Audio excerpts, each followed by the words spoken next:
Hello guys, I'm really excited today.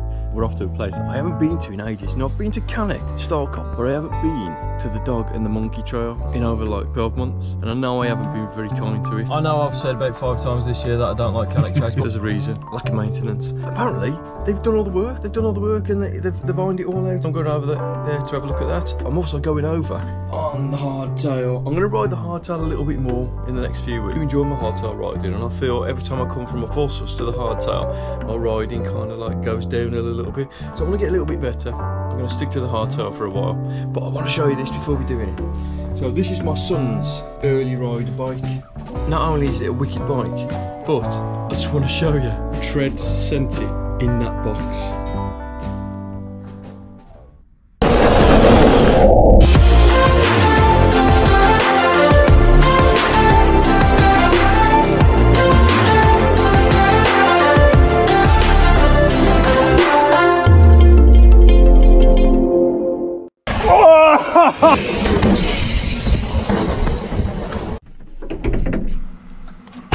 And thank you for joining us again this week, guys. And I've got to say, it definitely wouldn't be the same Adventure Trails video without the sea dog being a little late. Good morning. Something about an excuse about a phone call? I had a phone call. I had to speak to a mortgage advisor. That's a lame excuse. We're definitely getting the use out of this MTB van now. Putting the bikes in and out used to be a little bit of a chore. I think we've got used to things and it's sped up quite a lot. Alright, we're here. Welcome to Cannock. Get the bikes out, get the helmets on, and get hitting these trails straight away, I think. Straight away, as soon as you get onto the trails, you kind of hit with this hub type area where it sends you off in the different directions, so the blue trails and the red trails. And here we come across where they've taken out the obstacle that used to be there. Don't know why they've done that, because it didn't necessarily get in the way of the trails. So left is the red section, which is in the top right hand corner now. Not too taxing. I can see how it would be a little bit daunting for people that are not very confident on the mountain bike. And the rest of this blue section at the beginning of the trail is fast, flowy berms, but just be very careful because it's hard pack and there's lots of loose gravel over the top. Back at the top. So we are back at the top now, and we're going to take the red option. It starts off with this rock garden, which is actually quite tame. There's nothing here that is going to catch you out. Then we approach these roller jumps. Now these can look quite intimidating when you first approach them because you can't see beyond them, but they are completely rollable. There's backs on them, you can just roll over them, or you can treat them as jumps with quite a long prolonged landing. That was fun. It was indeed fun, Sea Dog. Let's do it again. Now, as you can see, Craig's going into it a little bit faster this time. Let's see how he does on these jumps. First one clear. Second one clear. There I am on the left. Third one. Whoa, sent that deep. Well done, buddy. This is another really fun new section. It's part of the new Blue Trail. It's got lots of long sweeping berms and lots of rollers which you can actually use as jumps. Just be careful you don't land on one of the other rollers because some of them are a little bit too close together. So here we are at the bottom of Cardiac Hill, where they've put an uphill rock feature in. So here's Craig following me up. I just want to mention I'm on the hardtail. Yeah, because you didn't remind us about that often enough. This wasn't too taxing. Now the only thing I personally found disappointing, because it ran alongside of Cardiac Hill, there was no trail sweeping left to rejoin Cardiac Hill. But here we are, going up an off-piste section that we were shown. Didn't show the entrance, don't worry guys. But this section, rather than going up the cobbledy, loose surface of Cardiac Hill, takes you up a bit of a woodland area. Cardiac Hill, well not Cardiac Hill, we went on the off-piste little bit that we've been shown at the side of Cardiac Hill, which is fantastic. Doesn't exist, so don't try finding it.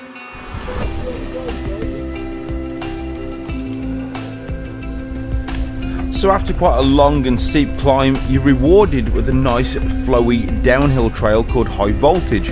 It starts off a little bit tight and twisty, but it gets more flowy as the trail goes on. And absolutely everything is rollable.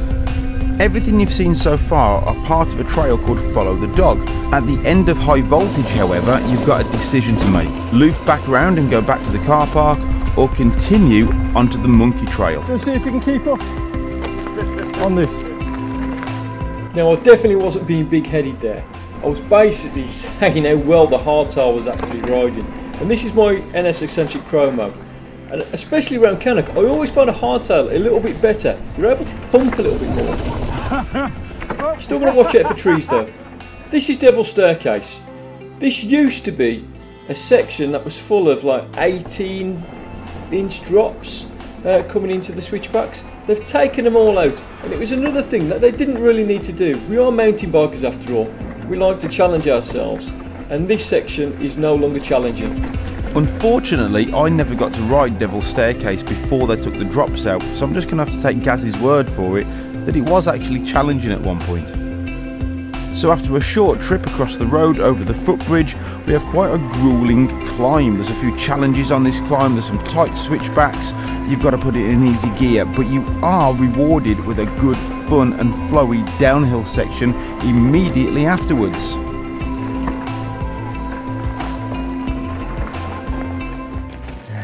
Gap it. So I'm going from the NS Eccentric Chromo to the Coatic Jet just to see what the difference is. Now Anubis, it's okay, it's only Jim. He'll look after you. It's going to be more fun for Jim who's riding clipless pedals without cleats. Oh, I tried to pull up with my clipper. Stupid fat pedal wearers. Yeah, it's always good to ride a multitude of bikes just to see what's out there and what's different. And I've got to say, this Coatic Jet, I actually built this in the shop the week before, and it was like a cushion of air going down these trails. It was absolutely amazing. I'm actually thinking about getting one of these as my next bike. It was that good. Wonder how Jim's doing on those clipless pedals. This is definitely something I don't fancy doing. Jim is riding clipless pedals without any cleats. He actually told me after it was one of the scariest things he's ever done.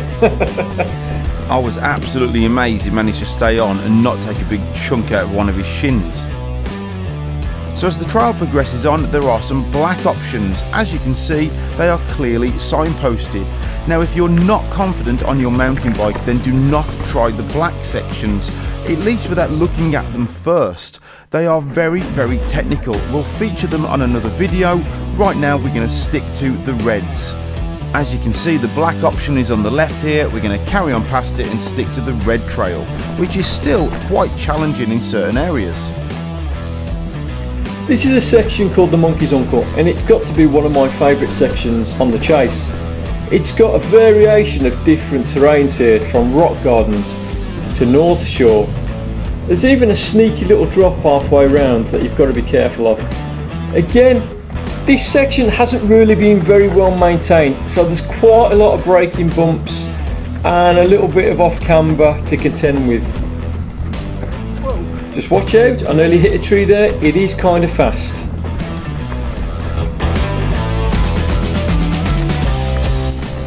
Just be careful of this drop right there. It's a little bit bigger than it looks. Just be careful if you're not very confident on your bike again. But again, now it speeds up quite a bit.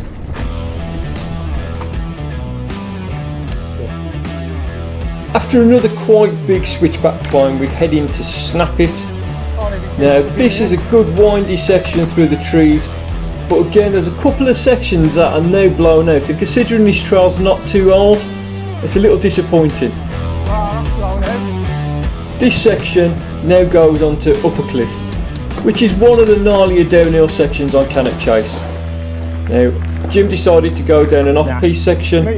Definitely didn't want to do that on the hardtail, considering how loose it was on this particular day. The black section here, I've been down it before. Don't go down it unless you're confident. There's a bit of a drop at the bottom of that.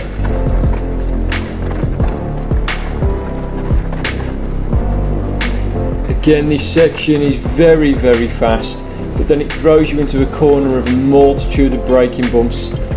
In the winter, this isn't very good at all. Stay right here. There's a section that goes down to the left, but there's a log crossing the path. Just to finish this off with a few switchbacks, not too difficult down here.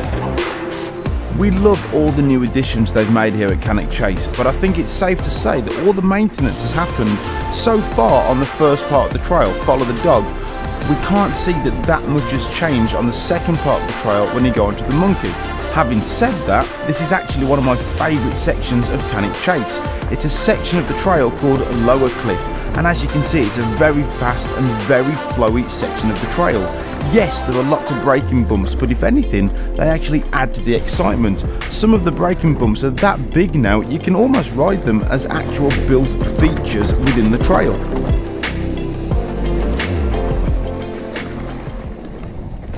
After finishing Lower Cliff, you're going to head across the road again and head back towards the dog trails. You're going to hit a right here up Kitbag Hill. Nasty climb. Certainly been a warm day. We're at the campsite, Takaroo campsite, where you can refill your water. And now we are on the chase up, which is a fast bit. Let's go. Right, a few braking bumps around here. Right, it's incredibly fast, but you got to remember it's still very, very loose. Still very loose. Big bomb hole. Good thing about being on the hardtail, you can pump all of this. Can't pump those braking bumps now, unfortunately. I forgot you're on the hardtail, Gaz, because you haven't really mentioned it much. As Gaz was saying, this is a really fun and fast, flowy section of the trail. Stay left. You've got a few good obstacles like some rock gardens and flowy berms. You've got some roll round options to the side of the rock gardens if you don't fancy them. Just take it steady when you get to this part of the trail because you will be tired. These are the last sections now and you will eventually end up back at the Birches Valley car park at the end of these sections.